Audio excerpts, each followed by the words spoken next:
مہمان کا ریس۔ بیان کیا جاتا ہے کہ کسی گاؤں میں ایک صاحب کا اپنی بیوی سے جھگڑا ہو گیا۔ ابھی جھگڑا ختم نہیں ہوا تھا کہ اسی اثنا میں ان کے گھر مہمان آ گیا۔ خاوند نے اسے اپنی بیٹھک میں بٹھا دیا اور بیوی سے کہا، فلاں رشتہ دار مہمان آیا ہے، اس کے لیے کھانا بنا لو۔ وہ غصے میں تھی، کہنے لگی، نہ تمہارے لیے کھانا ہے نہ تمہارے مہمان کے لیے۔ وہ بڑا پریشان ہوا کہ لڑائی تو ہماری اپنی ہے، اگر رشتہ دار کو اس بات کا پتہ چل گیا تو خواہ خاندان میں بات ہوگی اور خواری الگ سے ہوگی، لہٰذا خاموشی سے آ کر مہمان کے پاس چپ چاپ بیٹھ گیا۔ اتنے میں سے خیال آیا، چلو بیوی اگر روٹی نہیں پکاتی تو سامنے والے ہمارے ہمسائے بہت ہی اچھے لوگ ہیں، میں انہیں ایک مہمان کا کھانا پکانے کے لیے کہہ دیتا ہوں۔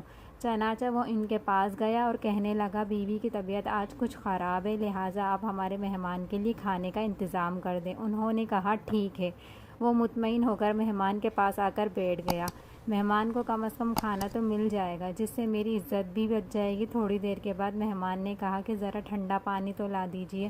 وہ اٹھا کہ گھڑے کا ٹھنڈا پانی لاتا ہوں۔ اندر گیا تو دیکھا کہ بیوی تو زاروں قطار رو رہی۔ وہ بڑا حیران ہوا، کہنے لگا، کیا بات ہے؟ اس نے پہلے سے بھی زیادہ رونا شروع کر دیا، بس مجھے معاف کر دیں۔ اس کے خاوند نے کہا، بتاؤ تو صحیح، آخر تمہارے رونے کی وجہ کیا ہے؟ تم ایسے کیوں رو رہی ہو؟ بیوی نے کہا، پہلے مجھے معاف کر دیں، پھر میں آپ کو اپنی بات سناؤں گی۔ خیر، اس نے کہہ دیا، جو لڑائی جھگڑا ہوا وہ میں نے دل سے نکال دیا اور تمہیں معاف کر دیا۔ پھر وہ کہنے لگی کہ جب آپ نے آ کر مہمان کے بارے میں بتایا اور میں نے کہہ دیا نہ تمہارے لیے کچھ پکے گا اور نہ ہی تمہارے مہمان کے لیے کچھ پکے گا تو آپ چلے گئے، لیکن میں نے دل میں سوچا کہ لڑائی تو میری اور آپ کی ہے اور یہ مہمان رشتہ دار ہے، ہمیں اس کے سامنے اپنے جھگڑے کی پول نہیں کھولنا چاہیے۔ چنانچہ میں اٹھی کہ کھانا بناتی ہوں۔ جب میں باورچی خانے میں گئی تو میں نے دیکھا کہ جس بوری میں ہمارا آٹا پڑا ہوتا ہے، ایک سفید لباس شخص اس بوری میں سے آٹا نکال رہا ہے۔ میں یہ منظر دیکھ کر سہم سی گئی اور مجھے کہنے لگے کہ اے خاتون، پریشان نہ ہو، یہ تمہارے مہمان کا حصہ تھا جو تمہارے آٹے میں شامل تھا۔ اب چونکہ یہ ہمسائے کے گھر میں پکنا ہے، اسی لیے وہی آٹا لینے کے لیے میں یہاں آیا ہوں۔